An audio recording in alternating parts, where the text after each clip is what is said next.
అలాగే కొంచెం medium size హీరోలతోని బలిబలే మగాడివై, మహానుభావుడు, ఇలాగ మంచి రోజులు వచ్చాయి, ఇలా చేసుకుంటూ పక్కా కమర్షియల్ చేసి ఫట్మని కట్ చేస్తే all India level Hercules of Indian cinema Baahubali, భారతీయ సినిమా బాహుబలి, మిస్టర్ పర్ఫెక్ట్ ప్రభాస్తో సినిమా అనగానే అస్సలు భూగోళం బద్దలైంది ఇండస్ట్రీలో ఆ న్యూస్ వచ్చిన రోజున.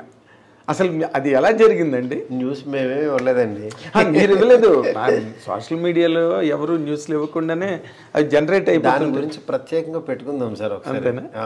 4 ముక్కలు చెప్పండి. ఇప్పుడు మీరు ఎందుకు వచ్చింది, ఎలా వచ్చింది అని మాట్లాడిన కానీ, but what is your experience? There is lot of expectation around. అదే సార్, అది ఆ సినిమా స్టార్టింగు ఎండింగు దాని గురించి చెప్పాలనంటే అదొక పెద్ద గ్రంథం. అదొక పెద్ద గ్రంథం.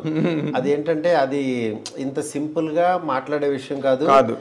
నెక్స్ట్ దాని స్టార్ట్అప్ అలాగే ఉండాలి, దాని ఎండింగ్ అలాగే ఉండాలి. అదేలే అది చెప్పే విధానం గ్రాండియర్ ఉండాలి. గ్రాండియర్ ఇన్ ద సెన్స్ అంటే మీరే అంటున్నారు ఇవన్నీ ఇన్ని చేశారు, దీని తర్వాత స్పెక్టాక్యులర్ గా మీరు ఆ రేంజ్ లో చేస్తున్నారు. అల్టిమేట్ ప్రాజెక్ట్ కదా అది. ఇట్లాగా సరదాగా ఇలా జరిగిందండి అని అలా అనలేం.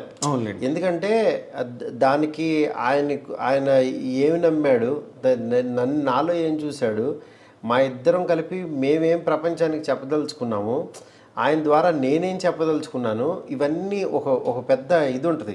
అవునండి.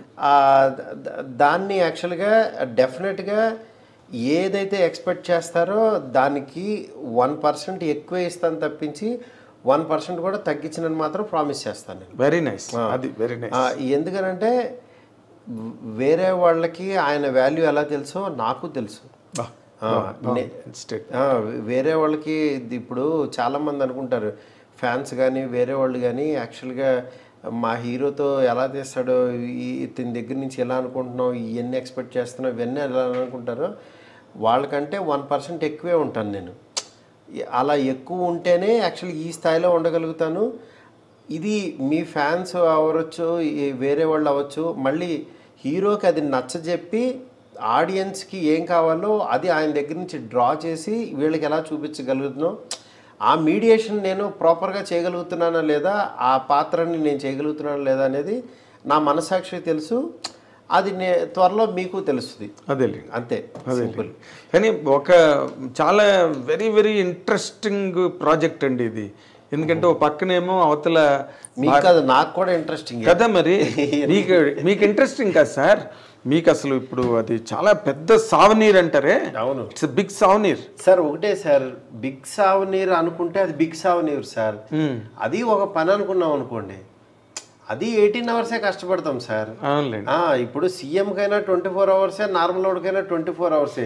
అమ్మ సీఎం సీట్లో కూర్చున్నా నాకు 4 గంటలు ఎక్స్ట్రా కావాలంటే ఏమి రావండి. కానీ మన వర్క్ని యాక్చువల్గా ఈ సీఎం పదవిని ఎలా ఇది చేస్తున్నాం, ఎలా టైం ఇస్తున్నాము, మెంటల్ పీస్ ఎలా గెయిన్ చేస్తున్నాం, మధ్య మధ్యలో బ్రీతింగ్ స్పేస్ ఎలా పెట్టుకుంటున్నాం, దేనికి ఇంపార్టెన్స్ ఇస్తున్నాం, దేనికి మన మాట అవ్వచ్చు, మన పని అవ్వచ్చు, దానికి వాల్యూ ఎంత ఇస్తున్నాం అనేది ఉంటుంది. వాల్యూ ఆఫ్ ద వర్క్ అంతే. ఇప్పుడు నేను ఆ ప్రాసెస్లో ఆ పొజిషన్లో కూర్చుని ఇప్పుడు దీనికి ఎంత టైం పెట్టాలి, ఇక్కడ ఎంత ఎఫర్ట్ పెట్టాలి, దీనికి ఎంత వాల్యూ ఇవ్వాలి అని చెప్పి అవి చూస్తున్నాను నేను. ఓకే, అంతే.